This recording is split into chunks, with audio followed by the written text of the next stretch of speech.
All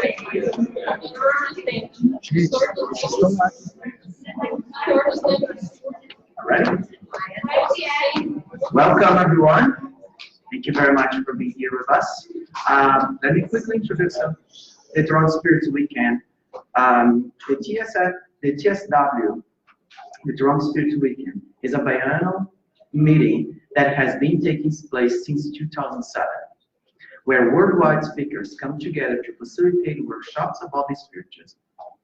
We are dedicated to present the latest research and topic studies by spiritualists, which include discussions of various concepts and practices of spiritualism, as well as addressing the scientific aspect of these studies. Moreover, it is an opportunity for practitioners of spiritualism to exchange ideas and experiences. Themes discussed on the Toronto Spirits Weekend are relevant to actual problems lived by the community, bringing the spiritual psychology, which is dedicated to disseminate the Christian spiritualism and promotion of community development and humanitarian actions. Here are some themes that was discussed and presented in past forums.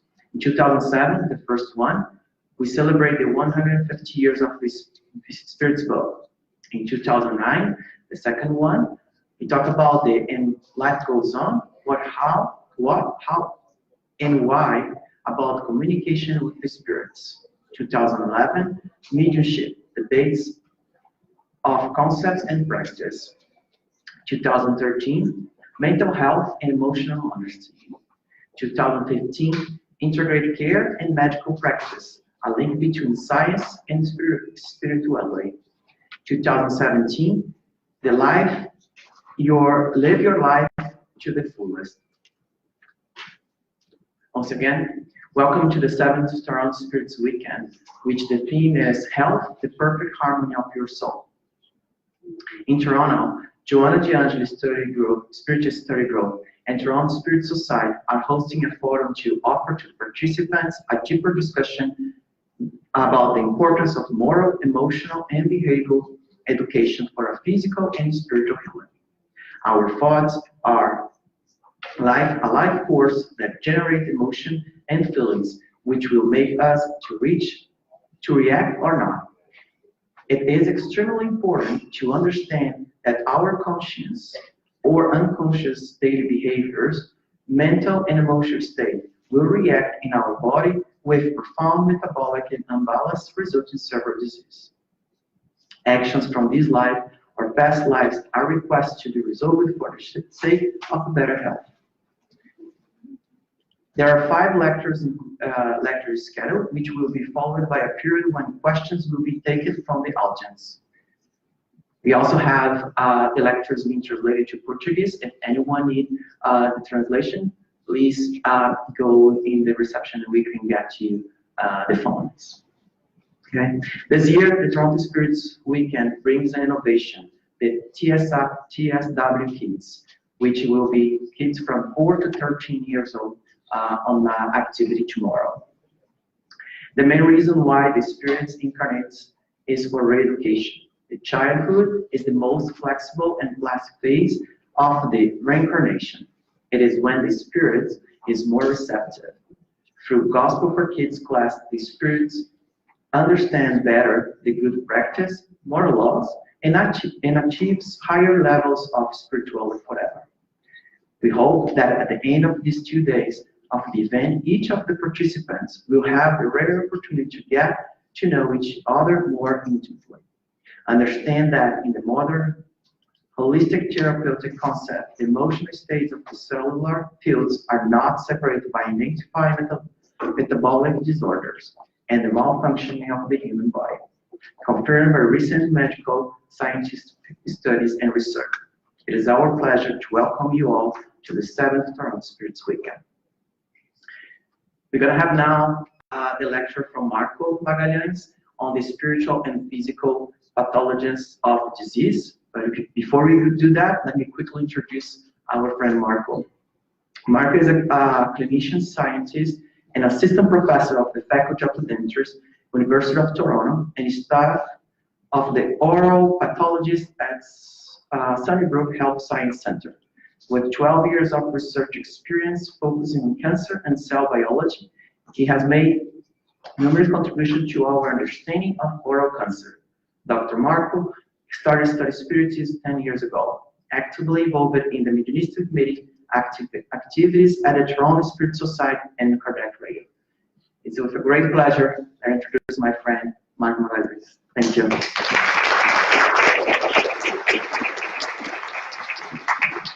So first of all, I'd like to thank you all for having me, inviting me to be here today. It's a great honor and pleasure to be here in my hometown, and in advance co-hosted by the Spirit Center of the city, for the Toronto Spirit Society and the Toronto Giant Spirits Group. And as you can tell, the title is already a test for whoever's presenting me. So if you missed the title, that's Genesis already. You know, I'm going to learn today. So Max is a good friend of mine. You can tell.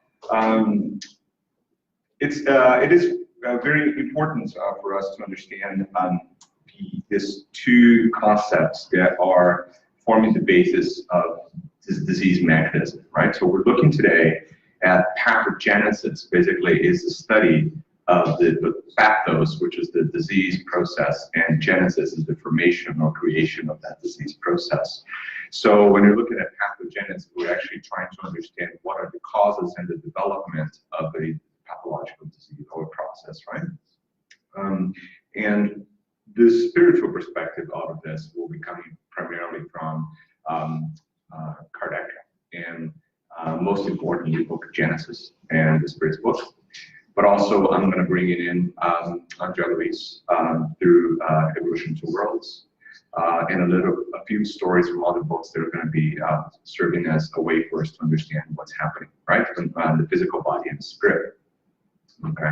So let's talk about a little bit about the two different aspects here, right? So, very important to remember what Paul told us. You know, do you not know what your body is a temple of the Holy Spirit who is in you, whom you have received from God, therefore honor God with your body. And I think that was a very interesting warning Paul gave to the Corinthians, of the idea of protecting these two different components of our existence, which are, you know, the spirit, which actually who we are, and the body, and how, you know, that relationship is important to, in our honor to God. In other words, like, how can we use that as a way to develop ourselves, okay? So medicine has evolved a lot in developing an understanding of the human body, and as you can see, this interesting image here, you can see the decomposition of the physical aspects of our body, right? And important to see a few things here. It's obviously very complex. It's an incredibly complex machine that we use to grow and to interact with this world when we're incarnated. And we're actually directly part of this planet that allows us to be here, planet Earth. And every single component of that body has been taken on from the matter or from the material aspects of this planet, and they will come back to it. And that's a cycle that, you know, there's no way for us to challenge or deny. That's exactly how our life comes together. We also know that if you look carefully at those multiple layers of our body, most of the same elements that were present here when dinosaurs were alive are still present on us. So technically, we're actually a little bit of dinosaurs too, if you think that way. The same carbon atoms that were part of those bodies are actually part of us. And the word renews itself. So that's the perfection of our creation, right? Now, moving one extra layer here now for, you know, the mechanisms of the disease. So as we know that our body is this incredibly complex machine, we're now governing approximately 37.2 trillion cells at any single time. And you guys can imagine how challenging that is. So each one of those cells that are part of our body are incredible, complex, living entities. They are developing and having a specific function into a larger body, which is our cells. So each one of those cells, trillions of cells, are regulated directly by us as a spirit. So thinking for you about this way, so it's almost like you're governing this entire universe of cells that are working together to keep you alive. Obviously, this mechanism can go through some processes where what you expect, homogeneous, like process of natural history of that process can be altered, and that's what we call disease, right? So that's the disease process. If you think about the so many layers that we looked before, how bodies are formed through tissues and muscles and skeleton and everything working together, to go one step later down now, we're looking at the different cells and the differentiation of cells through the body. And even if you go one step further, that's where my research is. Like, look at the molecular pathways that are regulating this entire system. Now, just try to take a deep breath and think about it now. How complicated that is, right? So think about you taking care of your own family household and kids and things and work and that. Now try to translate that to 37 trillion cells working together, right?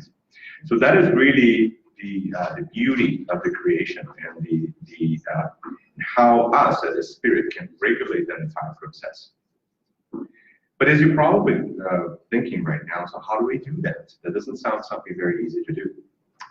So each one of those little cells have a very specific function in our body, and thank you God for that, right? So we all come from one single cell. And the process of division and modifications and all sorts of maturation process that occurs allows us to be here today looking at this and interacting with the world, because our spirit is what's doing all of that, but we use those cells as an intermediary for that. So obviously, many things can alter the way those cells respond, right? And that's the scientific understanding of the disease process, right? So we have things, for example, called germline mutations, which are mutations that occur very, very early on when the cell is really, really just like a little cluster of cells, or even before the first cells forms. And those mutations will be present in every single one of our cells in their life. And those mutations can sometimes have a specific change that manifests our bodies of disease, right? There are many, many, many diseases that are generated that way, right? We have spontaneous mutations. Those are the ones that occur through our lifetime. And some of them can have catastrophic manifestations in our body. For example, things like cancer, for example, are associated with increased frequency of mutations, right? And we all kind of understand a little bit about it. It's simply saying that the little genes, the little sequence of DNA that regulate our cells can be changed, and those changes are rarely positive for us. They're normally negative, okay? So we have a lot of environmental factors, right? We all heard about smoking and cancer, right? I think we all heard about that, right? So if you look at the distribution of lung cancers, for example, which was the very first one associated with that, and the frequency and load of smoking in our population, you see something quite interesting, because exactly a few years after the explosion of consumption of cigarettes, there's proportional exposure in the number of lung cancers, right? And if you think about it, that was the very first sign that there was something wrong, right? So that factor was actually creating this disease. There are so many environmental factors here, right? We can have an entire 3-hour lecture just to think about all the potential factors that are associated, but I think smoking is an important one.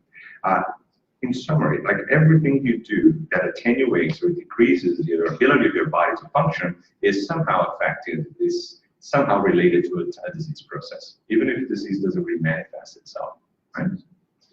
So smoking and alcohol is here, like nutrition, obesity, and that's all like, this is now very well reported in the literature, for example, so you guys have a perspective. So obesity is associated with up to 60% increase in death rates from cancer. Cancer is one thing, but now metabolic syndromes and obesity can also make it worse, right? So there are many factors associated with it. So it goes back to nutrition and how well we're eating, what we're doing with this incredible machine that we have. We take this machine to live and to interact with this planet, so we really have to take good care of it, right? So, for example, just a little bit of evidence here, so you guys have an understanding of how complicated this is. So there's a study that was published in 2011 that tried to calculate the number of cancers and death related to smoking per year, and we got to this whopping 1.5 million deaths per year. Right? So you guys have a perspective. And now with the new advent of this new concept of vaping and e-cigarettes, most people believe that the problem's gone, right? Just now, we just woke up a few weeks ago to learn that there's over 1,000 cases reported in the United States of vape-related critical illness of the lung that can actually kill. And not only that, there's no evidence that the cancer case of any of that's going to change, that we don't have time or data to support it yet. But believe me, it took us 60 years to learn that cigarettes are bad, we should stop this, right? It's going to take how many years for us to understand that these things are not good for us, right? So just a little warning there. Chronic inflammatory conditions, for example, inflammatory bowel disease, for example, is associated with increased risks of several other problems, like cancer, Sjogren's syndrome. There's so many diseases there. In general, this is just to illustrate that this complex body that we actually take and we receive to allows us from above, that allow us to interact with this world, is a very, very complex and beautiful machine. It's a sign of the perfection, but we somehow modify it. And these are the modified factors here that affect disease. So if you look at scientific perspective, that's what we're talking about here today, right? So that's the disease process. So if you look at the scientific, there's always some sort of metabolic genetic pathway that is associated with each one of those conditions. The problem that is not necessarily true 100% in the spectrum of us. So I'll give you a perspective here. So you can have individuals who are exposed to the same exact risk, and this has been done by, for example, exposing twins to the same environments, for example, and looking at the perspective of how disease develops in life.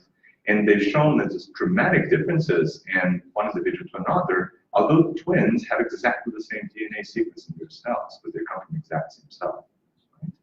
So that kind of proves the point that somehow this machine that we're looking at, that's us, right, is actually not the cause of the disease.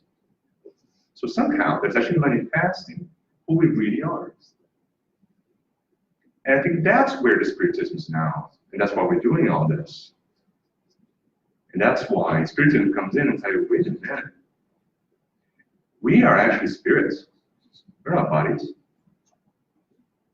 It's like you walk into your car and you go into the queue up in the morning and you call your car yourself. You're part of it, you're driving it. The car is a tool that you have to get places. So you're the person driving it.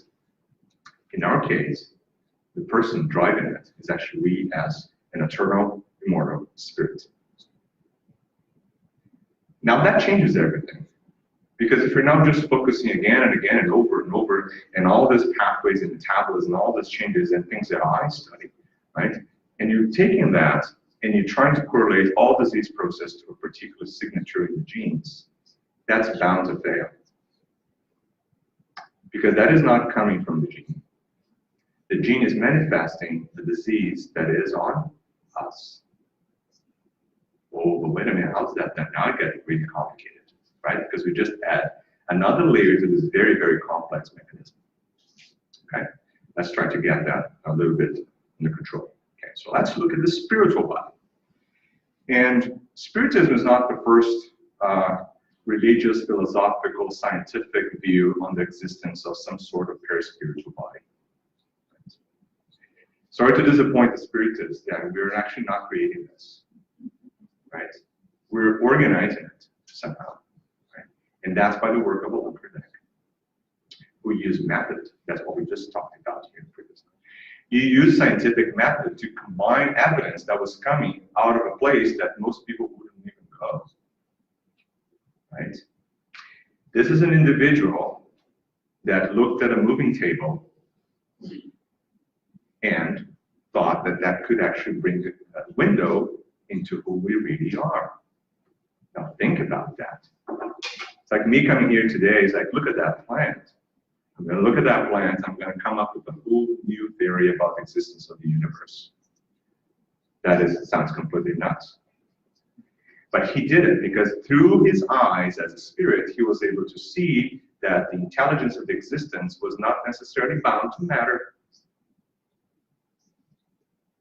And that's what we're studying today. Allan Kardec brought to us. So let's talk about the spiritual body. So, if you take the concept down that we kind of understand that we are eternal spirits, or we have this, we not have it, we actually are like a soul, or there's so many different names we can use for that in different traditions, right? So how does that interact with the equipment that we have as our body? That kind of sounds complicated if you think about this non-material, ethereal existence can actually coordinate how a cell behaves, right? And that's another layer that Spiritist brings to us, particularly in books, for example, like not only the Genesis, but in the works by Andrea Louise, and we're going to talk about that today. So this perispiritual body is what we typically call semi-material, or other words used in the literature, vaporous, or somewhat of a fluid that is not, it's not coming from the spiritual creation, it's coming from the world that we inhabit. So it's also coming from this planet, but not matter as we see. So it's not like a piece of wood, but it's some sort of material that we can't really define. So Andrea Louise, the Kardec, for example, in the Spirits answer the question, they're very clear saying, it's some sort of vaporous material that comes from this planet, but we can't really describe it to you because you can't measure it, you don't have the tools to do it, you can't see it, and there's not even words in your dictionary for me to tell you that. So that sounds very complicated, right? So this is what we're dealing with, okay? So what we know about the spiritual body, so it's actually not contained in our bodies, just to make it more complicated, right? Because in the past, we thought that, well, if there's some sort of binding element or connection between the spirit, who we are, and the tool that we use, our bodies, how is that done? So now we know that the perispiritual body is not bound to the law of physics that we normally apply to matter. So it expands, it contracts, it changes texture, shape, and that's why we see spirits. How many cases of visualization of spirits you have heard in your life? I can tell you many, right? Let me disappoint you one more time. We're actually not seeing the spirits. We're actually seeing their spiritual body. Because that is the element that can be changed and manipulated so our eyes here, these physical eyes, can channel through it and understand what it is. That's interesting, right? Not only that, so this same perispiritual body has to somehow connect to each one of our cells, because cells, they don't go on their own, kind of do their own thing. It doesn't work that way. They're all part of a whole system. So if you're looking at, how bees work, for example, there's some sort of leadership, and everyone works together to develop that community. Everyone has a role, and you have this very interesting dynamics in society to make sure that that role progresses. Our cells follow similar pathways. Actually, even us as society follows similar pathways, but that's a different field of study. And so each one of our cells have a specific role, have to do different things, and they change during a lifetime. So what is doing that change? So the perispiritual body provides that connection from us as a spirit to each one of those individual cells in any organ, in any tissue. So now we're starting actually to understand a lot more about what's going on, right?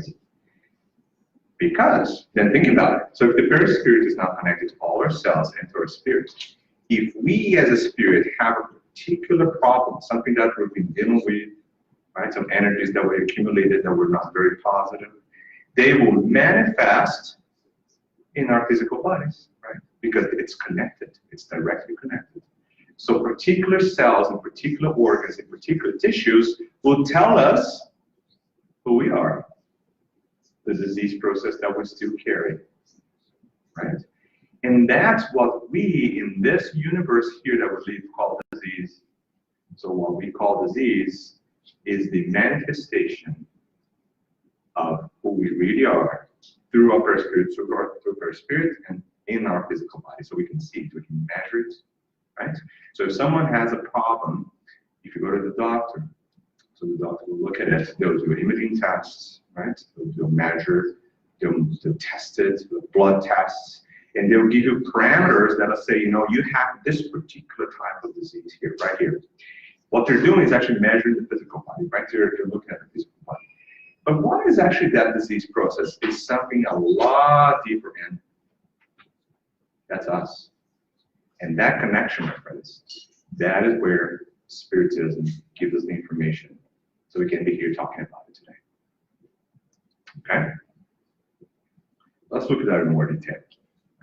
So that's what Allan Kardec tells us. Question number 135. And if you don't mind, I'm going to read it here. So human beings are composed of three things. Okay? First, the body, or material being. Right? Similar to that of the animals and animated by the same vital principles. That's the type of energy that allows those cells to be going through their own cycles of metabolism every day. Right? Second, the soul, or any material being, the spirit, us, right, who are incarnated into this body. And the third, the link that unites the soul to the body, and intermediary principle between the body and the spirit. And that is where the key to the answers related to disease mechanism rely. That's exactly where. Okay. So let's look again here a little bit about the disease process. So now we know we have a cell, and that's an illustration from Science Magazine. That's not my creation for sure, but it looks very complicated, and I completely agree with you. For someone who actually is a cell biologist, a molecular biologist, I find that very interesting. But probably for most of you, you think that, I don't know what that looks like, but I can tell you it kind of resembles what a cell is on the inside. Right? So we have several layers here. So we have nuclei, right? So we have a little, this is the nucleus of the cell where the DNA content is, right? That's where most of the genetic signature of our bodies will be translated into something that makes sense so our body can function, right? So this is the greenish part here. This is what we call cytoplasm of the cell. And these are all the little subcellular structures that make the cell alive. So if you want to know any little interesting story here, for example, this little rod-shaped things here, see that little thing? So we call those mitochondria. That is like the power generator of the cell.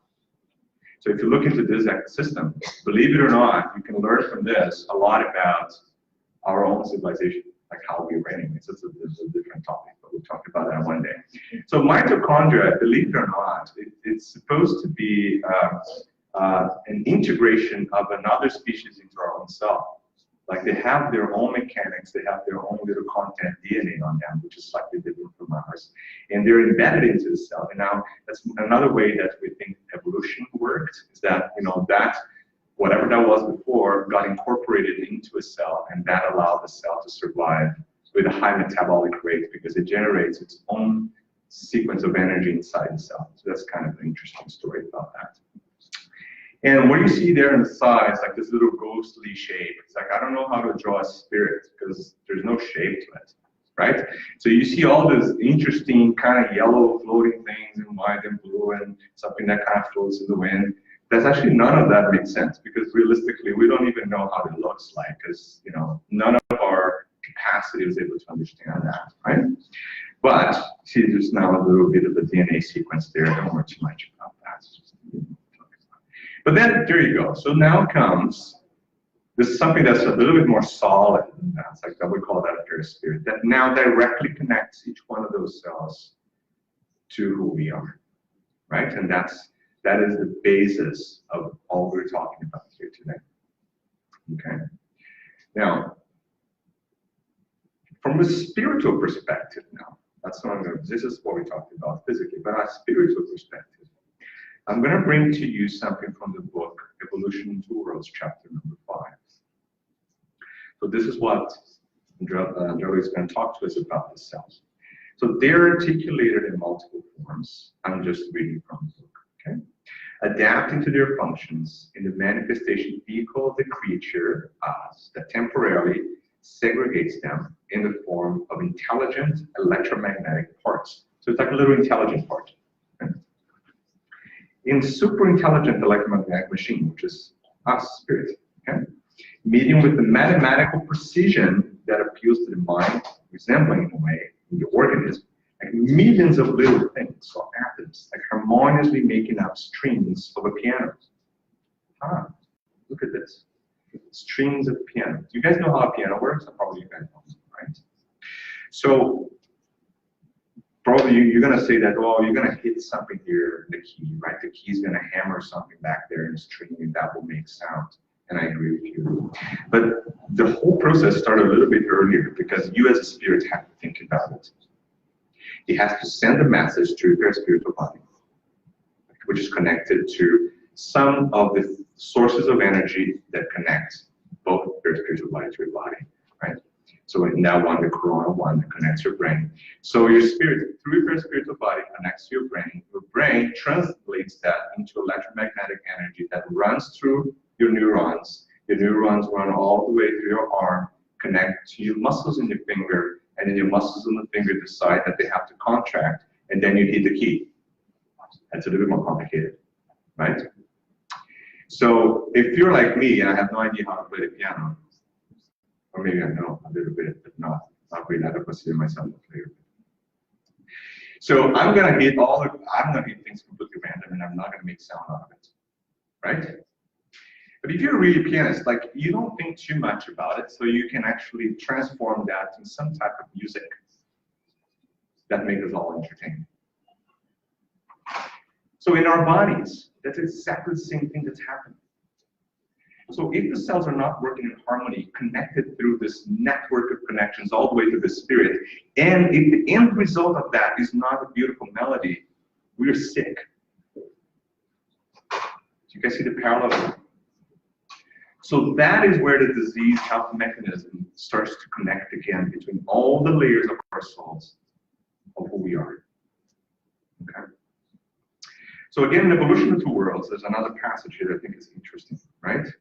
So I'm going to say that here, in the perispiritual body, is connected, like I said, in a cell-to-cell basis. Individual, structurally, is expandable, plasticity, sensitivity, yes, all of that is property of the perispiritual body. In other words, the perispirit actually does connect the spirit to everything around it, right? You can feel through it, it expands, it shows your thoughts, it does all of that. But when we are incarnated, the body serves as a little shield to that. So then all the senses of the perispirit are now narrowly focused on the physical organs. So that's why when we're incarnated, we can only, well, not only see, but we mostly see with our eyes of the matter. And very few of us will be able to see with the eyes of the spirit, with actually the perispirit, right? Because it serves as a filter. It does another thing that's very important to us. It kind of blocks us from accessing a lot of the information we have from our baggage. Can you believe if you're able to remember everything you've done wrong in your life as in your existence as a spirit, and then you incarnate again and try to fix all those problems? I'll give you an example, right? So it's Friday afternoon, okay, you're working, and all of a sudden you get big boo-boo in your work, okay? So you always have that decision. Should I stay late and fix it? Should I tell my boss? Should I just go home and kind of figure it out next Monday? Okay. Let's say you decide to forget about it and go back next Monday and fix it. Okay? So what happens to you during the weekend? I can tell you're not going to be completely fine and happy, right? Because that's going to be what? Poking your mind all the time, right? Oh, maybe I should go. Oh, maybe not. Oh, no, my boss is going to know. Oh, the system's going to crash, right? What's going to happen? Now, imagine this. Imagine when you incarnated again, and not only that boo-boo you did on Friday, but everyone you did in the multiplicity of existences we had, all come and poke your mind every night. Now, if you can tell me you're going to survive and do well with that, I'll tell you, fantastic. You'll probably reach a level of evolution that I don't even know how to get yet, right? But for most of us, it will be a big problem. So that, the entire process we're talking about here also kind of prevents most of those memories to be accessed directly, because now you have the body, physical body, being almost like a container, like a shield to a lot of those perceptions. But the perispiritual body, like I said, is not contained by the body. So some people can expand it, some people can use it to communicate with other perispiritual bodies and spirits, right? And that's what we see in mediumistic phenomena. See how the Spirit actually is doing all those things at the same time. You don't even think about it, right? So a lot of the answers and the questions that we have, they're burning questions in Spiritism, are actually coming directly from this incredibly interesting organ of our existence, which is the very Spirit. Okay. So cells, when they are adjusted to the organic environment, like us, right, demonstrate the natural behavior of the operator, like we are, right? So under the orders of intelligence, communicate with one another, right, and maintains the cohesion, the existence. Now, what happens then? So if my mind's controlling all of this, the Spirit, what happens if my troubled mind now projects into my perispirit a type of energy that is a little bit deleterious, right? Of anything you can think about, anger, frustration, of egoistic ideas and selfishness and all those things. So if I'm projecting that back into perispirit, what is the perispirit going to do? It does what it's supposed to do, which is connect back to the cells in your body, and then we see that, right? And that's where the connection comes from. I'll give you another example. Okay, let's go back to the book, To Heaven and Earth, Drugs. And then there's a character there that I think is very critical for us to understand here, Giulio. So Giulio, he, unfortunately, I'm not going to tell the entire story, because I think you should read the book, but he discarnates a few times, right, during the story, and back and after, you know, there's a little bit of a complicated story. But in one of the process that he discarnates in his very spirit now, because the body is now back to earth, and a tree is going to make, you know, use of it, and going to do some flowers, and, you know, life goes on. But the perispirit now has a big sore in the throat. And then you tell me, like, that does not make sense. How perispirit has a sore in the throat? Remember, the perispirit is the manifestation of who we are. It's just showing it, right? So now we learn in the story that he actually, you know, committed suicide a few times, right? And one of the ways he did it is by ingesting poison, and the poison caused damage to his physical body, right? The energy caused by that damage was imprinted on the perispirit, because the perispirit is directly connected to the cells, right? And because the energy that was involved of committing suicide, obviously not in good vibrations, that same energy got incorporated into his perispirit. What's going to happen when that body incarnates again? Can you guys think about it? Oh, you guys have read the book. I know, that's fine. You all read the book, okay, so I'm going to tell you. Okay, so when he incarnates again, that same disruption of the perispirit will translate itself back into the new body. So he's now born again with a very, very difficult, serious condition in his throat that's actually going to take his life again. So now we're going to ask about disease. So what is the disease process? Is it the throat problem? No. Right? The throat problem just tell me what's happening to him. Right? The disease process started a long time ago when he self-inflicted a wound that caused his death. That was a long time ago. What we're seeing actually in his throat now, he's reincarnated, is actually the cure. Because through living with the disease and the pain and the consequences of his own actions, he's actually expunging it from his own body. So I'm going to say something that's going to sound completely crazy right now. The disease is actually the cure. You can understand that. Believe me, the disease process is part of the mechanism of the cure. Okay? So let's look at more things, more examples. Okay? And that's the sound. Keep you guys awake. Okay. So this is what Angelo is going to tell us from Chico Xavier and Paulo Vieira in the part 2, chapter number 17 from the Evolution 2 Worlds. The disease emerges when the patient, right, without humility, let's count that, okay? Humility, patience, spirit of service, and devotion to the good, cannot assimilate the beneficent currents of the divine love that circulate from above to bottom, insensibly around all creatures through different and innumerable agents, all stimulating to the maximum benefit the existence of Earth. What is he saying here is that we may go through a lot of issues in our lives, and we're going to do some boo-boos here, do things that we're not very happy with, not very proud of, and we're going to deal with the consequences of that, right? Now, does that mean that every time I come back now I have to go through the exact same measure of what I've done before? No, because even our own laws allows us to have some benefits out of things. For example, do you have a good behavior? Have you changed your mind? Do you actually agree to the crime? Did you actually say that you actually done this? All those are taken account when you're under the law, and that's considered positive and actually decreases your sentence, right? We do that. Our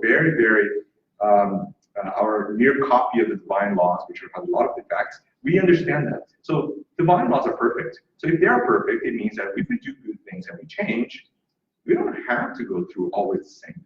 And that's one of the big mistakes we see in Spiritism all the time, is that people say now, oh, I'm going through this, it means that I've done that in the past for sure. It's like, guys, don't do that.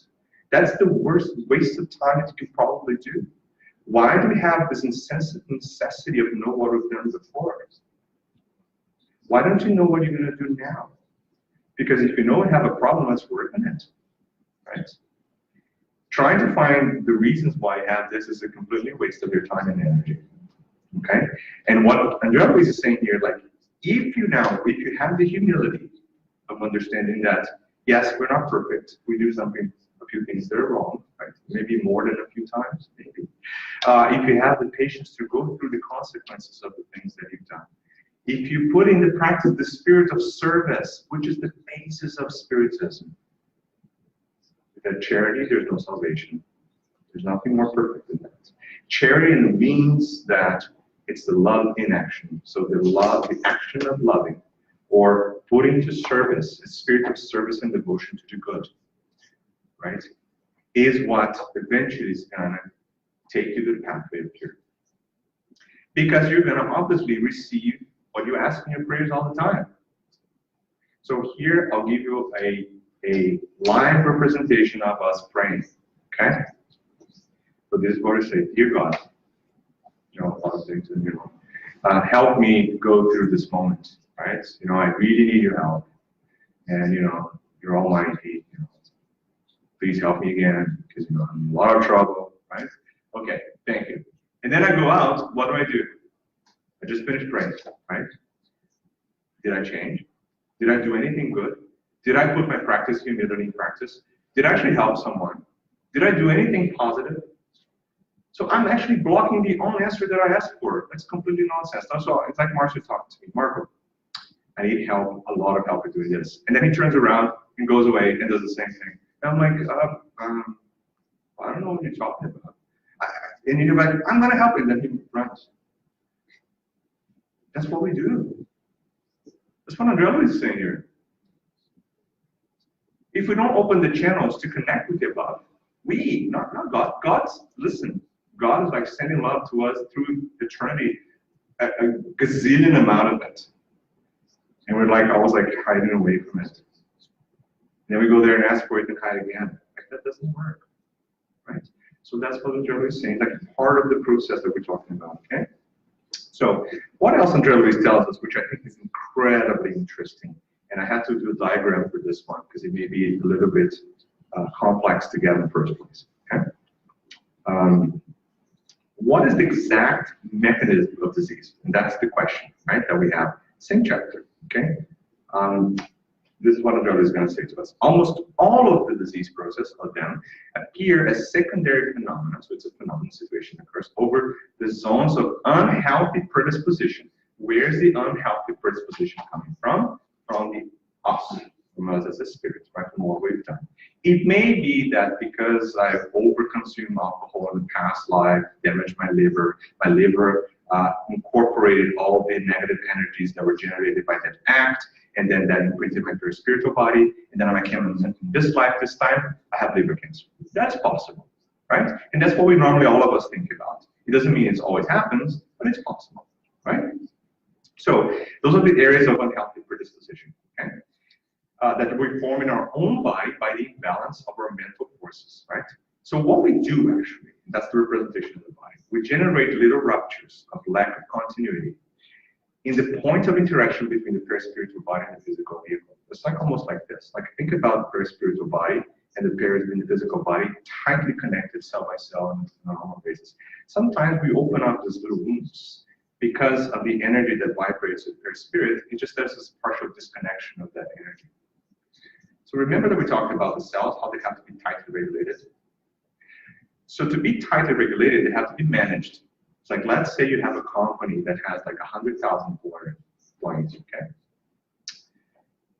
If you don't have in place a very, very professional, organized managing system to make sure that every single one of those steps, individuals are working together for the benefit of the universe, then if one of those areas fail, then the whole system collapses, right? Because they have to be somewhat working together. So cells are the same way. They're beautiful, perfect creations. They're there to do their job. But if you take them away from the resources they have to be continually input into them, they will go into disease. They go completely crazy. They go on their own. They don't have control. It's like a car without a driver, right? And in moments like that, for example, you increase the chances. That's what he's saying here. Or diseases like cancer developing, which is an abnormal division, regulation of cell development, proliferation, and maturation. Right? That's exactly what happens, right? So I think it's very important because, again, it brings into perspective the fact that the disease process is you have to take care of the 3 layers at the same time, and then we're going to talk about disease management here in a minute. If you don't take care of all that in the treatment's never going to help you, right? And we're going to talk about that in a minute. All right. So one example actually always brings to us, and that picture there is actually from a colon wall. It's like a wall of it's like a scanning electron microscope image of the colon gut with bacteria on top of it. So all those little colorful pink rods, they're actually bacteria, right? And the little round things in the background are the cells in the background. So bacteria do live in our body quite a lot, actually. If it wasn't for them, we wouldn't be here today. So when we say we're actually taking care of bacteria in the body, be careful with that statement, right? And I've heard of that of a lot of practitioners in alternative things before saying, oh, your body, you have acid-producing bacteria in your body. I'm like, thank God, because if it wasn't for that, a lot of the mechanisms that are actually normal balance for our body wouldn't be functioning, right? And sometimes there is an overgrowth of that bacteria. That's what we have to take care of, right? It's a little bit of a different story. But this is what he tells us here. So now our little diagrams that are showing the spirit, the little shady existence, like disappearing kind of boundaries there, the perispirit in the middle, and the physical body representing that. And then the answer is that tuberculosis, leprosy, for example, brucellosis, all those diseases that he's bringing together, and many other diseases can be explained by that rupture in the connection between the perispirit and the spirit and the body, right? Because if the cell is not regulated by me as a spirit, then it cannot fight an infection properly. It can't do that, right? And that's how the disease mechanism starts. That's from chapter 17 again, Evolution to Worlds. Okay.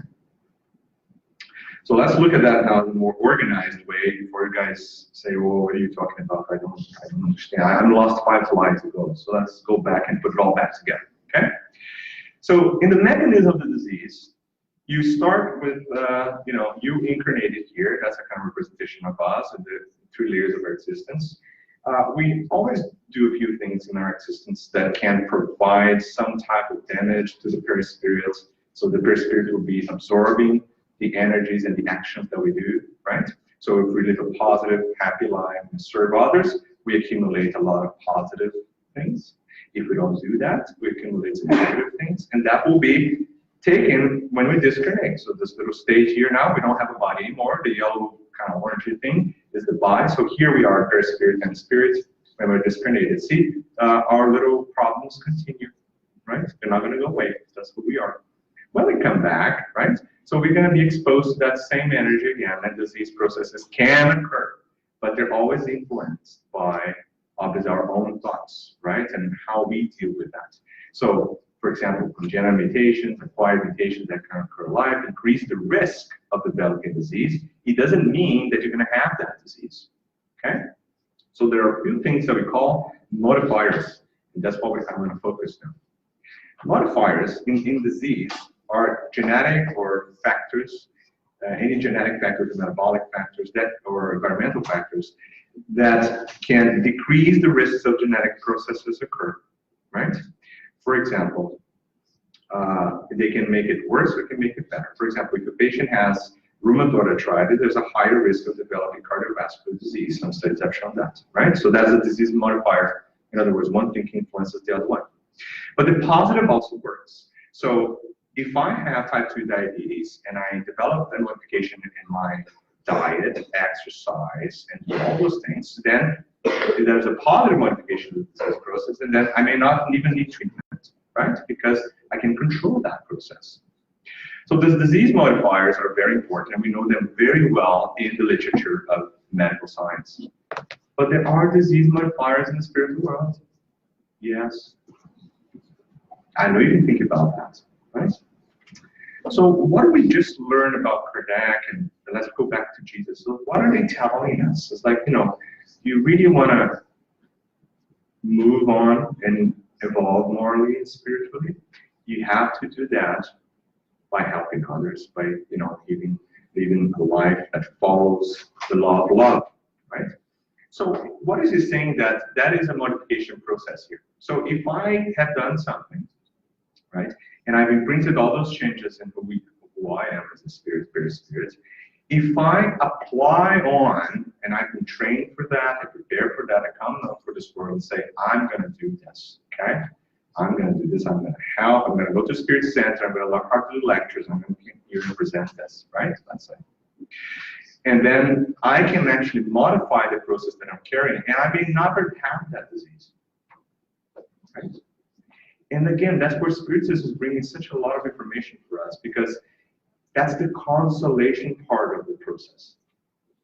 Because we have to stop victimizing and say, you know, oh, I'm so bad, I can't do this anymore. That doesn't help, right? So Spiritism allows us to look at this and say, yes, I take responsibility. That's something I do. I'm going to fix it, and I'm going to work really hard to do it. I may not fix it in this life. I may not fix it in the next one, like Judah, for example. But I'm 100% sure, because God is perfect, that I'm going to go through this, and I'm going to be a better person out of it. Right? So, Jesus' word, Evolution to World says again, so symptomatic or asymptomatic diseases can occur, stabilizing or irradiating, right, according to the predispositions of the mind. So I can make the disease worse or better, right? So that works or not to redo the organic defenses, for example, against infections, right? The readjustments, right? And I'm going to show you, for example, a picture of what diseased cells and normal cells look like in a minute. But just to finish, the evolution to worlds is going to finish that paragraph saying that when synergistic work of the cells in a particular tissue is disrupted, in other words, when the cells are not working together anymore, morbid units will take place, such as, for example, cancer, the one that I studied, right? Causing invading tumors, metastasis, understanding, you know, that mutation first, right? You had a mutation first. That's what science proves to us, and we know that. And Spiritism does not disagree with that. Followed by a certain predisposition originated in the mind. That's what we carry in the spiritual body, right? Whose vibrations on the disorganized cells have the effect of X-ray projections. It's like the vibrations for our mind. It's almost like as X-ray. He described this like ultraviolet radiation and X-ray projections into the cells. So we are actually part of the disease process. Right? It's arising from us. Okay, and that's very important. So let me show you an example here of just two different interesting images. So the one I'll just go through, I'm a pathologist, so I like to show pathological images. So if you guys don't like pathology, ever study pathology, close your eyes now, and you can come back in a few minutes, okay? All right, so this here is normal bone. So this nice layered pink material here, that's bone. these tiny little cells that are tucked in there. Those are their osteocytes, and they live in little cozy lacunae. That's exactly the name of it, so lacunae, and they're happily ever after, right? These funky-looking cells here are the hematopoietic bone marrow. So most of your blood cells are coming from that inside the bone. Now, the one on the right, the cells are not that happy, right? So the osteocytes that look nice and well-behaved, right, turn into this. Some of them are squiggly and big, others are very dark, others look like heart shapes, star shapes, and things like this. And now even the boundaries between what is normal and not normal, they're not there anymore. Everything's a disease process. So all the cells in this area of rupture now have gone into completely alternate way of development, right? That develops a tumor right there. So at the cell level, we can identify that. And at the spiritual level, we can also treat it. And that's the message, okay? Now, the big question I have all the time. So it means that if I say, you know, right now I'm going to change myself so much that I'm going to be cured, all disease is going to go away and I'm going to be great, that does not mean any of that. If you pay attention, you understand that the disease process is actually part of the cure, so you're working on it. It's a work in progress, right? Is it possible that some people the disease completely vanishes? Yes, there are many case reports of that. And that's because that individual just completed his process of cure. So he had a disease, he may have it before, he may have had it 20 times already. And all of a sudden now got to a point that all that energy he accumulated in the perispirit was cleared away, he doesn't need it anymore, that's it, that's cured in our eyes, right? We're looking at cure physically. In some individuals, you can change yourself now, it's gonna really help you and cure you, but may not be tomorrow, right? So the question is, do some patients die or discarnate cured? Yes. Believe it or not, some people may die of cancer and have cured themselves. But we're not going to see it now. And that's where our extremely narrow-focused, short-sighted vision will blind us. Because we're always going to see a patient with a disease as an individual that is being suffering, and that is a consequence of some type of punishing from somewhere. And because I'm seeing the disease process and I'm not looking at the spirit, I always think that's bad. If I had a chance to look at that patient in the spiritual world, they may have already been cured. And when they come back again, they're done. But I cannot see that. And that's for, like, all of us need to really think careful about what we really call disease. Do people have diseases and kind of get worse?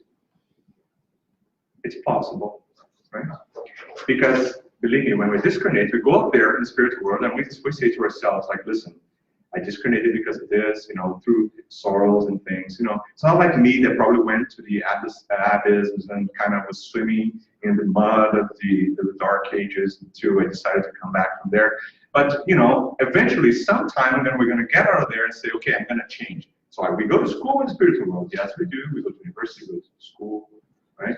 We prepare ourselves. They give us lectures on how to be a better person. We do.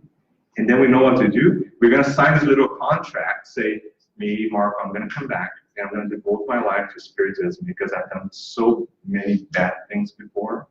So when you look at me, don't look at me as anyone special, better than anyone, quite the contrary, right? I'm probably doing a lot more than most of you. Marcia agrees with that. So we're here. So I signed my contract. And believe me, right now, I'm probably fulfilling only 1% of that contract. Maybe 0.5. No. Right? But most of us will sign the contract, and when we get here, and then we have to go through specific things because we're carrying that on us, right? And then when we're faced with that challenge, what we do? Like, God hates me. Oh my God. Helping God, but you hate me. It's a crazy relationship, right? Why am I going through this? That's the common question. Why am I going? So instead of questioning why am I going through this, why don't you ask, what do I need to get out of this? Because if you keep asking yourself, why am I going through this? I can guarantee you that's, again, probably one of the most ginormous wastes of energy you can probably have. Your mind is going to be focused on this, and it's not going to take you anywhere. Because we know what to do. We know what to do. Oh, Marco, why do we know what to do? Because this guy called Jesus came here, and he's the real doctor. And he didn't write a book about this. So what he did, he lived through what we experience now. And he gave us like an example action, like this is what I'm doing. And if we follow those footsteps, then it's guaranteed that any disease will go away. Right? That's a little contract we sign. Now, how many times we sign the contract, come here is like, okay, I just rip it right away. I don't like this thing. Most of the time. And that's fine. That's the stage of development we are. So it's not to panic and say, okay, this is the end of the world, right? We're going to have another chance, but let's start working now. Because that's the second big mistake with the Spiritist to say, this I'll fix next time, right? Because we come back, right? We come back multiple times. Say, you know, that's okay. I've been doing this for 1,000 lives. You know, it's fine. I'll take one more, right? No, no. I'm supposed to do that. Okay. All right. So let's see some examples, right? So we'll see some examples from chapter 20 now, the evolution tool. So the journal is bring some relationships, so we kind of understand what's happening between what happened before the very spiritual body and then the new incarnation, right? For example, individuals who have like suicidal wounds to the heart, right, can come back, for example, right? And this is not like 100% all the cases I explained to you, but bleeding problems, diathesis, considerable loss of elements of the blood, for example, prothrombin, reborn with treatments to recover from the spiritual body of dystonia, for example. There's all sorts of things that can manifest itself in the next time you come back because of the actions you've done before, right? So what you're seeing here, so all those disease processes is actually part of the cure for that individual. They're going through that so they can expunge themselves or clear themselves for the action that they've just done, right? So self-poisoning, for example, the case of Judy that we just talked about. So hematopathology is disharmony of the bone marrow, anemia, low or high reticulocyte, immature blood cells or reticulocyte counts. Those are all consequences later on that affect the hematopoietic system because of poisoning that you've done before, right? So that's one other example. There's a few more, so we can go through this. For example, voluntary disruption of the skull. That's pretty much like blunt trauma, like jumping out of a building or something like that. So fall from great heights, right? Addictions of feeling and reasoning. It's not only addiction of drugs only, right? You can have all sorts of addictions, and Vanessa can talk about this, but I'm not the expert on that. So, for example, individual voluntary disruption in school can come back with cerebral arrhythmia, newborn patients with eclampsia, tetany, lactating babies, for example, hydrocephaly, that can be the consequence of the trauma to the head that was done before, right? So epilepsy, cerebral palsy, those are all manifestations, physical manifestations through the perispirit, right? From the actions that were done before, okay? And this is just literally for illustration because it's important for us to remember that, okay? So for example, homicide, suicides, you can have violent deaths afterwards, right? So there's a lot of things. Right, so disease modifiers is what we need to focus on. Okay, let's talk about good things now. Let's be happy. Okay. So the question is, what can we do? Okay. So if you look at this little interesting cartoon, okay, Chico Xavier, the same book, sorry, well, not the same book, but I'll do another story before. So remember, we're talking about people caring and disease and all that things. So I also think about the example of Stephen, right? When Stephen, Stephen, right? The book, you know. So when he was in the boat, I think you guys remember the story, but I'll tell you. So he was actually now like he lost his land. His dad was gone now because he put fire on someone's very important land. You know, I can read the book. But anyways, now he's treated as a slave in a boat, going to forced work for his entire life. So not a very good prospect, right? So he's there, and he's not revolting, right? He exercises his humility, his patience, obviously we talked about before. And then this individual, which is a very prominent individual in the boat, falls sick, right? And Not only that, is a very contagious type of disease that, you know, by contact with that patient, he would develop the same disease, and mortality rates were like 80% or something like that. So in other words, no one wants to be close to this guy, right? The guy is, you know, it's literally a big problem. Like if you go close to him, you're going to probably die too, but he needs help, right? So what Stephen does, he actually goes in, so, you know, I'm going to take care of your wounds. So we're talking about the healing here. We're talking about it yesterday on Friday, and I remember that example because we think that what do we do when we're receiving people in the Spirit Center? Remember we talked about that question, right? We need to receive them, right? We need to, you know, what we do. I'm not a specialist. Remember what Stephen did? Nothing. He stayed there with him and cleaned his wounds, right? Was he a doctor that did surgery, giving him medications? No.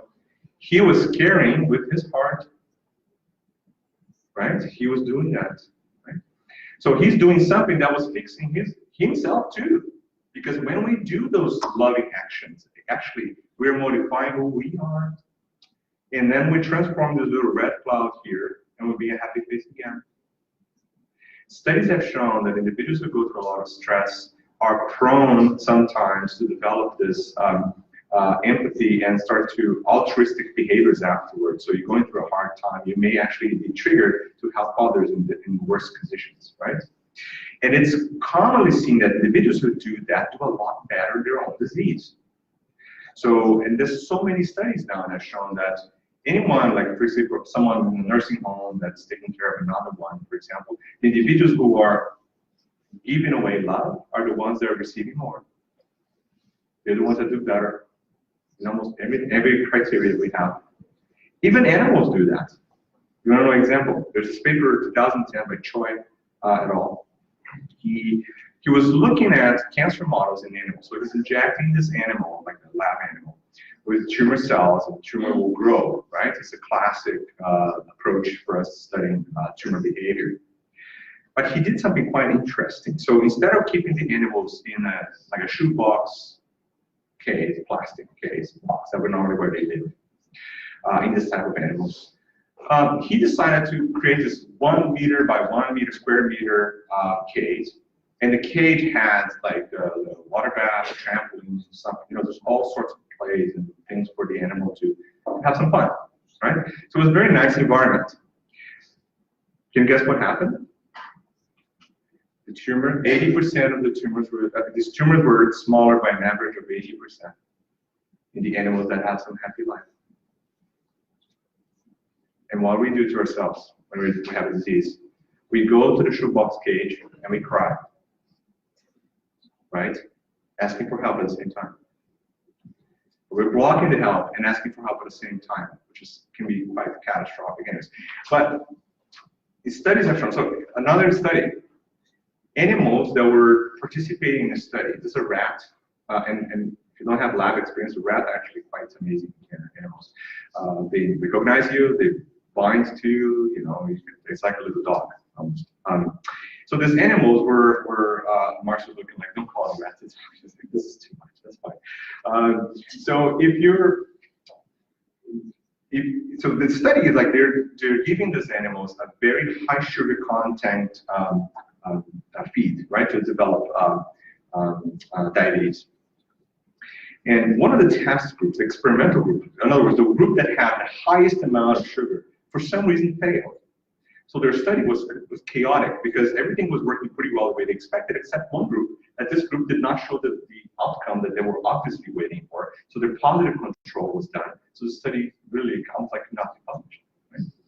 So they looked back and realized that there's one animal care technician that was handling only one group is actually the group that actually does a lot better, even the tested group. So the group that technically had to have the worst outcome had the best outcome, even compared to the ones that were drugged, like they were testing drugs, right? They tried to understand what was happening. So the handler was actually patting each one of the animals every day before treating them. So they would take the animal, pat them. They're cute and cuddly. So they pat them, they had fun with them, and then they put that back in the cage, and then they treat people. So she was the only one doing it. It's published in Science. Right? I'll get to the reference in the end because I don't remember now, but I will. Obviously, there was this gigantic outcry from the literature saying, you know, this is absolutely ridiculous, talking about evidence-based, peer review, right? So, you know. So they've done it again. They repeated it, and now with a perfect approach, right? Because before it was like a coincidence. Results were repeated, and exactly the same thing happened again. So now there's a whole field in science that only thinks about how to contemplate the stress and habitat and happiness, basically, of the animal models, and how does that change results. That works for cardiovascular disease, for diabetes, for cancer. Now, tell me one thing. That's exactly us. That's exactly us. So actually now the model is actually replicating what goes on with us, right? So a little bit of food for thought for you. So let's be happy. Baby, buy a big mansion, put 5 swimming pools. No, that's not what I'm saying, right? That's not what I'm saying. But you know, just think about how you can develop morally to bring back to you what the love is, and then you're going to start to experience that disease process differently. Okay. All right. So what can we do? It's the next step. So favorable behaviors. Sympathy, living the righteous life, love your neighbor. Remember what Chico did? Remember when his dog was killed? I forgot the river story, but tell this. So instead of, you know, obviously it was not easy for him. I can not even imagine someone actually deliberately killing my dog. But, you know, Emmanuel, obviously, give a little hint and say, you know what? You really want to block the type of energy that is now connecting both of you because it's not a positive energy.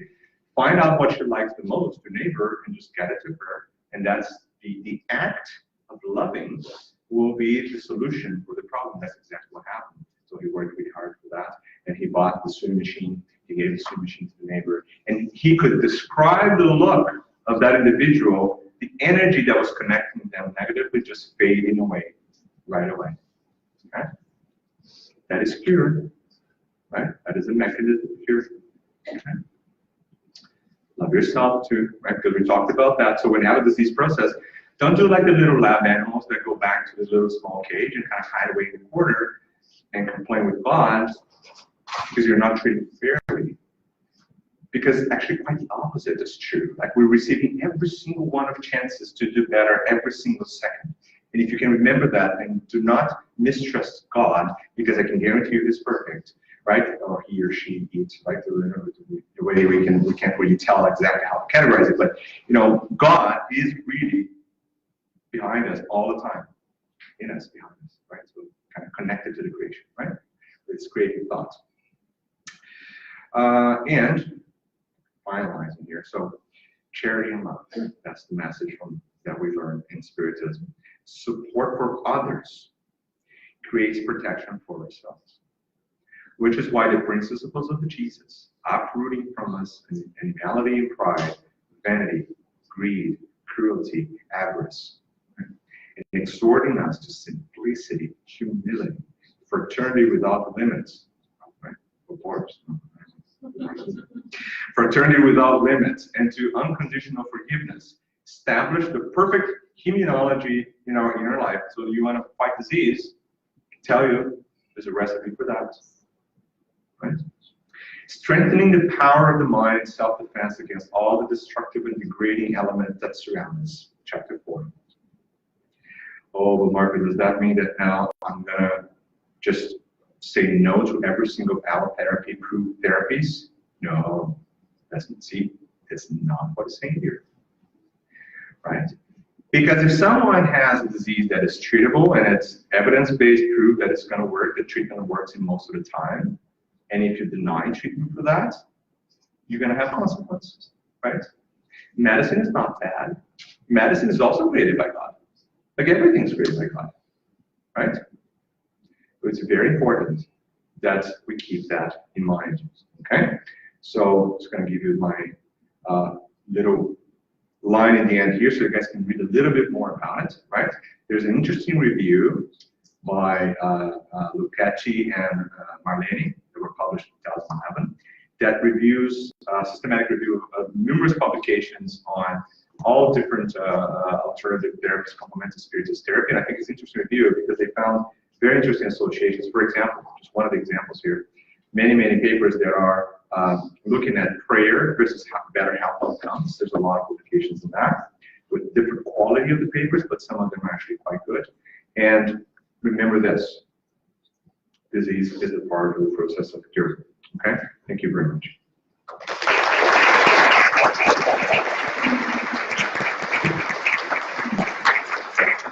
I got some questions now. Yeah. Okay.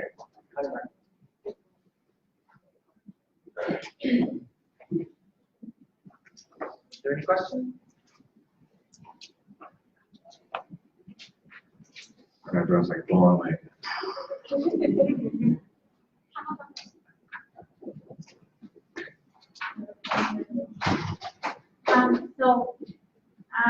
Okay, we understand that many times when there is a disease, that is manifesting to the body, Yes. it's probably, like you said, it's from other existences, something happened, but not always, right?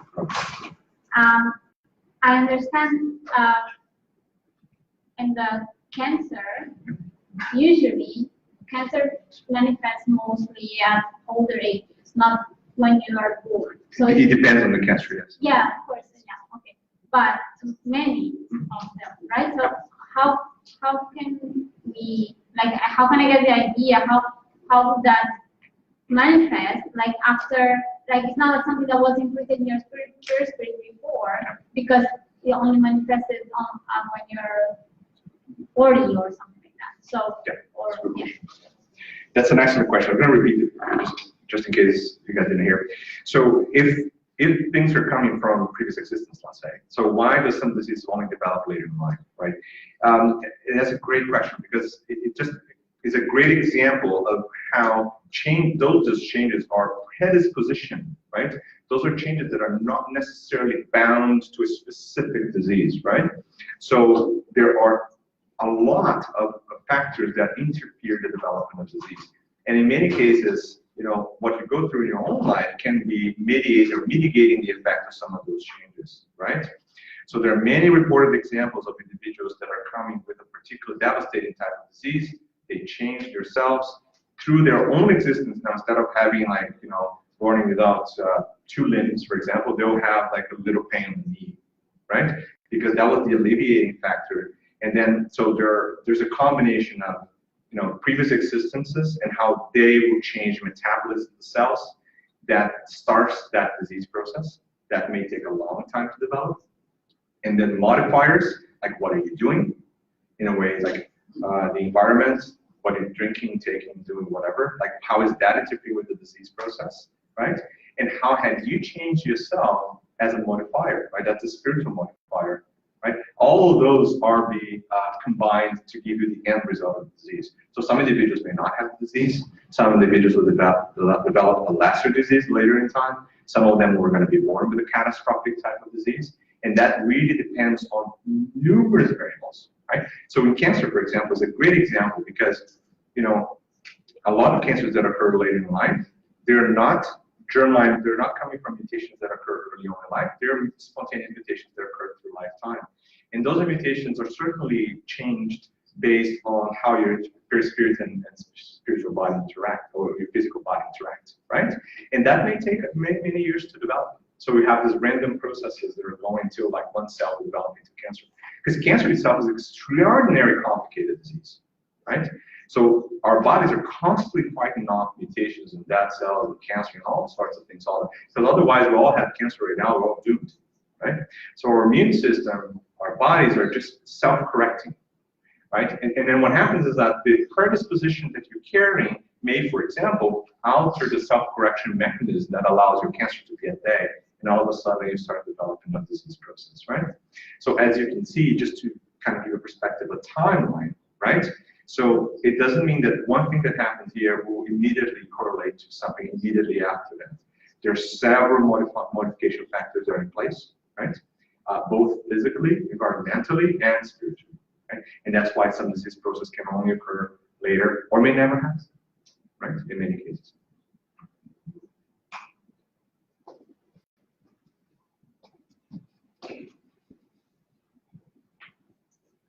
It's only the smell of coffee here that makes me do this, you know. There's spiritual manifestation of coffee. I don't know. No, the coffee outside. Okay.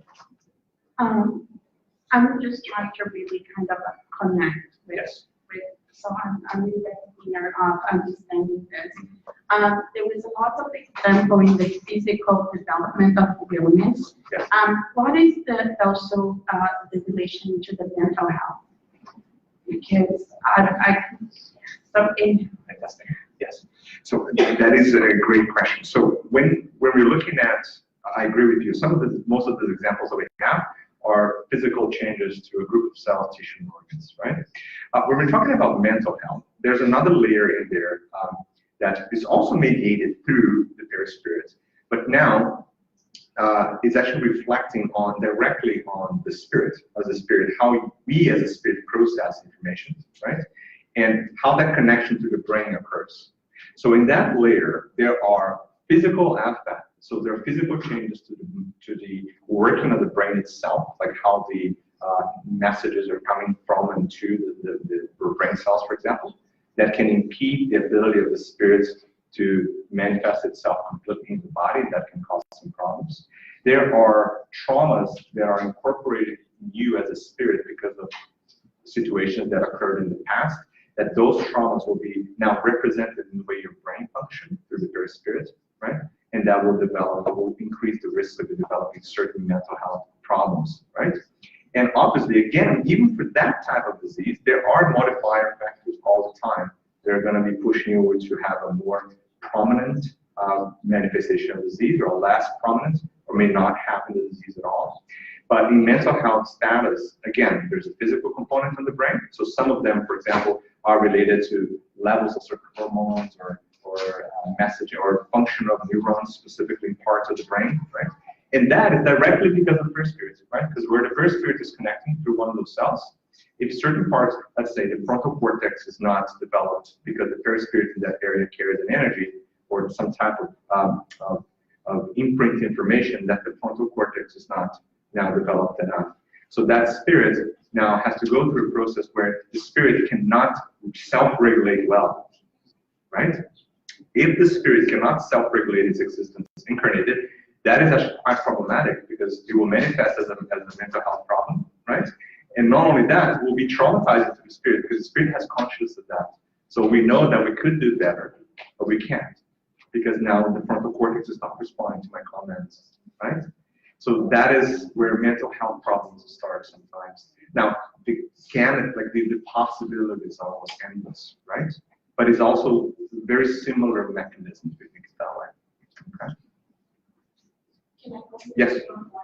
So in that case, one way to be better in terms of avoiding carrying it on would be in terms of, I'm just saying the self-help throughout the medication and the applications, and then when you think about, you know, the goodwill, the benefit of that. Yes. But if the person is not, due to the mental health, not very conscious in relation to that, what will be a kind of I take in there that I think your question is again a very incredibly interesting question, an important question. So for any type of disease, including mental health in general, as you can see here, there are several layers of treatment that have to be in place. Now, in mental health specifically, there is another component in our standard scientific view of things, because we don't have a lot of options sometimes, right? We use medications that can manipulate some of the brain functions and, you know, excite patients or downregulate brain function so we can treat depression, for example, things like this. But those obviously not treating the cause of the problem, right? They're just changing the way the interaction between the spirit and physical body is. Now, in some cases that's needed. And that's needed because, you know, some patients can self-harm, some patients can harm others. You know, there are many other scenarios where actually some sort of intervention that way is needed. But any complementary therapy is also very important, right? Meditation, of course. And, you know, even if you think the individual is not understanding you because they have a mental problem, believe me, go for it. They are understanding you because they're a spirit and their spirits can connect to you, right? So don't look at the body at that time And that's, I know in my family I have that, and I know it's very difficult for us, individuals with mental health, look at the manifestation in the body and then bypass that, right? Because in the end, that spirit that's right there behind that body or in that scenario can 100% understand what you're saying, can connect to you. And sometimes, I have letters that I've seen from spirits that went through that and discredited. You see the letters that they write afterwards. I cry all the time when I hear it. And I have one in my family, for example, I can share with you. An individual that has cerebral palsy, for example, had all sorts of complications from that. It's very difficult to take care of the entire life, medicated and all that. So discarnated. The first letter she wrote back is like, I was aware of everything. Thank you guys for doing all you did for me. I needed it. Now I'm here. I can function. I can walk. I can see. I can talk. That was the first letter. So basically that spirit is teaching us that we have to go beyond the matter, right? And even if you think that the treatment's not working or all the therapies, all the support that you're doing is not working, it does. And sometimes we're not going to change the course of the disease. And that's fine too, because the cure happens. And that is a good example, because when it discarnates, in that particular case, for example, that was it for them. That particular spirit is now cured of that mental problem, right? That accumulated over time. So my short answer to that would be yes, professional help is 100% needed in many levels. And that's one of the challenges too. But not only psychiatry, sometimes neurology, psychotherapy, right? Sometimes medication, but support, love, help, and I feel like all those things have to be combined, right? And most importantly, even if you're not seeing responses, if you're doing the right thing, you're going to get the result. It doesn't matter if you don't see it. And that's what we have to remember all the time, right?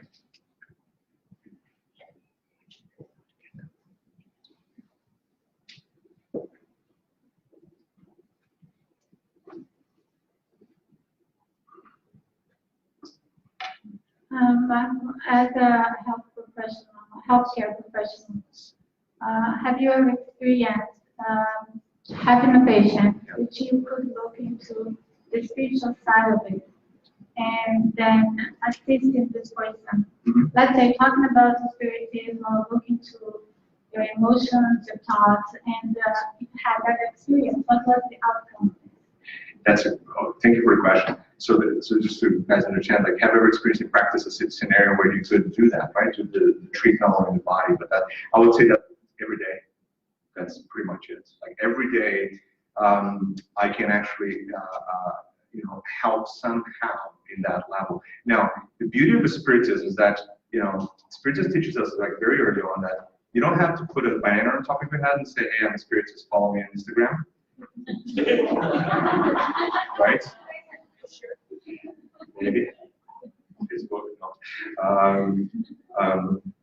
Because your actions are what's actually guiding who you are, right? And I think that's very important, because I can actually tell, there are many cases that I can remember, but I tell many of my patients that Spiritist principles without actually having to label things and just create a disconnect right away, because true, sometimes it's difficult to approach that thing with patients, right? But I can give you an example. So very recently, I saw this very young lady going through very challenging times. She came to see me because of chronic pain, and I do see a lot of patients with chronic pain, and devastated state in all sorts of senses, right? And just looking directly at her, I could see there's this very clear components. One is like this psychologic and psychosomatic aspect of the pain because of the other comorbidities and what she was going through in her life, right? And then the second aspect of it is, as a spirit, right? How could I help that individual as a spirit? And I remember that case was very important because all I had to do was to listen. All I had to do. I didn't have to tell her that, listen, Jesus told us that you have to love one another. I didn't have to say that, right? We don't, because we can practice it, right? What I did, like I just said, you know what? I'm here for you. Sit down, let's talk. Tell me what's happening. Let's talk about it. And then she was letting go of all that information, and I was like, and the only thing I said to her in the end, have you ever thought about forgiving the individuals that are involved in the story? I can't tell the story, but have you ever thought about forgiving? Have you ever thought about? And I told her, like, I know it's hard. Listen, I have trouble with that too. I have no problem telling my patients that because I do. Right, Marcia? No. So you know what? It's a problem. Like, I know. And you know what? How about, it's very important. I told her, like, it's very important that, not only you forgive, but also look at yourself. Like, you need you to help yourself too. Look, let's do this. Like, and gave some ideas of how to approach that. So she has a very serious diagnosis, which is unrelated to the visit to see me. So I saw her a couple weeks ago. Actually, she brought a gift, and she, very interesting. She was another person. She had makeup on, but her hair, like, she was blistering with energy. Like, she wrote thank you messages to everyone in the office in Sunnybrook. And I did not do anything for her that you imagine I would do. Like, I'm not going to do a psychotherapy session with her because I'm not a psychotherapist. Right? The problem of her pain was actually not a physical cause of pain. I examined her. There was no reason at that moment to see a cause for the pain that was the main concern. But I listened, I cared, and I gave her hope. Right? Isn't that the basis of what we do in Spiritism? Right? And that's important that we remember that when we look at all this here, you see these beautiful words like, oh, let's do this, let's love one another. So, like, in practice, loving one another can be as simple as not hitting someone in the face, or maybe, when you bump into someone, say, don't worry about it. You're loving one another, right? But we tend to make things too complicated, right? It's almost like you have to be a spiritist, you gotta be perfect now. Oh, we're not, right? But we work hard for it, right? And that's what makes us different in a way that makes us try to grow, right, as a spiritist. So in many scenarios like this one that I gave you an example, all I had to do is to be there for her, listen, care, give some hope. And obviously I prayed, like we always pray, right? But I don't have to grab her hand and say, listen, let's do this little meeting. A spirit's gonna come here and it's gonna do this for you. Like, we don't do that, right? Because if I do that in my practice, I'm gonna lose my license. Right? But when she left, I talked to my mentor, so you know what? Let's do a little prayer. That he gave me a little hint. And I said, you know what? And then I said, you know what? Don't bring the patient. I'm gonna relax a little bit here. And I just sat down and said, and I asked for that she could bear the situation. She could come out of it. The spirits that were with her could help her, could be helped too, because it was a very complex spiritual scenario at that moment. Obviously, I don't need to tell her there's an obsessor sitting beside her, because I don't think that would be very positive in anyone. But we can do what we know to do, right? And believe me, it is a lot more simple. And it's not because we're healthcare professional. Like, you can go in any job you're doing right now, right? You can do it too. You can. And believe me, it's a lot easier and simple than we normally think it is, right? So that will be one of the examples. Yeah.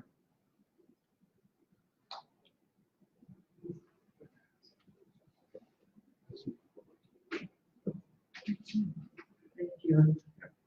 Thank you, Marco, so much for this incredible, powerful information sharing with us here. I'm Guilmar. I'm a health professional as well. I'm in integrative medicine. And most of my patients I treated infertility issues.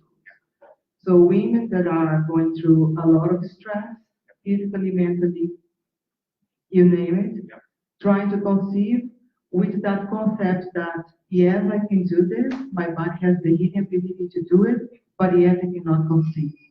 So I've gone through a lot of research in terms of the power of the mind and the heart, because in Chinese medicine we connect the heart and the mind as one, because the thought represents an emotion in your heart, correct? So when I go through the heart, expressed as love, and it's all about love oneself. But how can I make that love available? So my question to you is, what are your thoughts in the cell communication, and how can we command 242 billion new cells in the body, the new ones that are born every day? How can we command them and and through our perispirit to go to the site where the healing is needed and do the healing, right? In case of the fertility, the healing of the womb.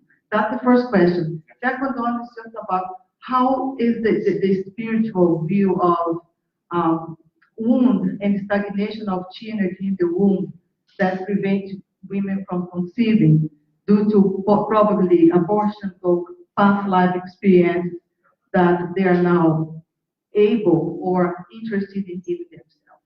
Thank you. Great, thank you. So 2 questions. So first, what are possibly some techniques of what we can do, right, to help particular organ systems, right, that are under disease processes? So 2 things. So the first one, and the easy answer, is that actually we don't necessarily have to do anything too fancy or complicated and target things too specific. We don't have to get too much into that and take away from the real message sometimes. And I think people doing that all the time, and not only in Spiritism, but also in many other alternative approaches, is that, oh, you have to do this technique and do this and think about that and meditate this way. And so the more you create a particular protocol for doing things, the less of the message goes to the end of that protocol, right? So the most important thing is for you to remember. So number 1, praying, you know that, we're everywhere. So praying is the amazing tool that will help us do that, right? But the praying has to be done, as you mentioned very clearly, not only because I'm using words, right? But the praying that are really connected to the above. And my question to the patient always in that case, or to someone who's approaching me, is like, first of all, do you know yourself? Like, do you know what's happening? Like, try to think about that, right? After you go through that process, the next step is like, have you ever really tried to connect to God really? Like, have you opened your mind and allowed yourself to receive the answer? Because I can guarantee you that no matter what I tell you here to do this, this, or that, the answer is always around us. The help is always around us, right? And the biggest problem is actually not how to target things, it's actually how to receive it, right? And that's what I try to approach with everyone that I have a chance to discuss this with in any scenario, in a patient or someone who needs help, is that, you know what, we really have to position ourselves in the receiving end and connect, as you mentioned, like our minds or our spirit in that way to the above, so we can allow that energy to really be connected to the areas where now should you go to a spiritual center and healing passes and all those things? Those are great techniques, yes, very important. But if you don't change yourself, really nothing's going to happen, right? Now, the second part of the question would be, very frequently we tend to do things on an outcome-based approach, right? And I've seen that in many Spiritist lectures or places that I've visited to, and talking to people. It's like, there's always this thing, I'm doing this, and I have an outcome in mind, right? So for one of the outcomes, for example, I'm doing this and I want to conceive, right? Let's say that's the outcome. Right? So that creates a big problem, because that creates an anticipation and frustration mechanism, right? Because I'm doing something, I think I'm doing the best always, right? So this, I'm doing all I can. And then all of a sudden, the result does not answer. And then all of a sudden I create a frustration. And then the initial energy that I had to actually start the whole process now goes down because things are not happening, right? So like I sink down. And then that cycle will only spiral down to the bottom, okay? Now, when you put yourself in a receiving position to God and say, listen, this is who I am. I'm really like tiny little thing here in the universe, but I really need help. And I'm open all my channels for that. Humble, humility, like the things that we talked about. Then the answer is going to come. Now, the problem is, the answer is going to come. The answer may be that you should not have a baby in this life. Now, how many times do you open your minds to that answer, right? And that is a big problem because, again, we're praying based on outcomes, right? So I'm praying, therefore I'm going to have a baby. And we have examples, many examples in the literature that describes that. For example, in Planetary Transition by Develop, for example, in the tail end of the book, it's going to talk about the incarnation of certain spirits have a lot of hard time coming because of their barriers and vibration between our planet and where they're coming from anyways. So it will show the struggles of couples that have a hard time having babies, for example, right? And we sometimes don't know exactly the answer. It could be because of actions and the action mechanisms. It because we agreed not to do that in our incarnation, right? Because I was supposed to, adopt someone. I don't know, right? So how well are we positioned to receive the answer? That will be the question, right? If we can help patients develop the mechanism of, one, allowing themselves to be helped, and two, understanding that life is eternal and the answer is always going to come somehow. We have to be open our eyes for that. That, I think, is our key role, because the patient or the individual will have to work through that, right? And it doesn't matter what technique you use, because in the end, yes, we can say, oh, you can do passes in this center and that center, do this and all that.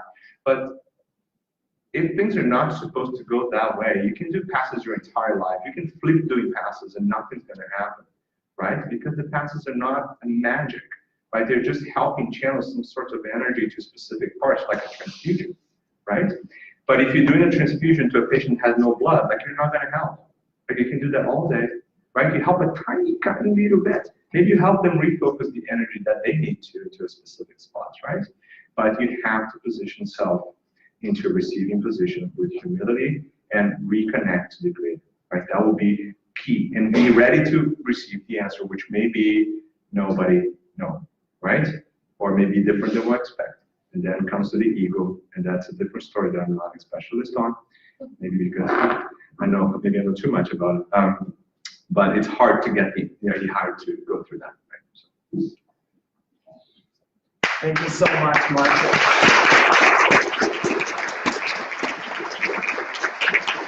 I appreciate your time here. Thank you so much. So we're gonna have another break now. We are coming back at 5:45 for the last lecture of the day. So take a break and let's come back 5 minutes before. So 5:40, back to the room so we can get started. Okay? Take a break. Yes.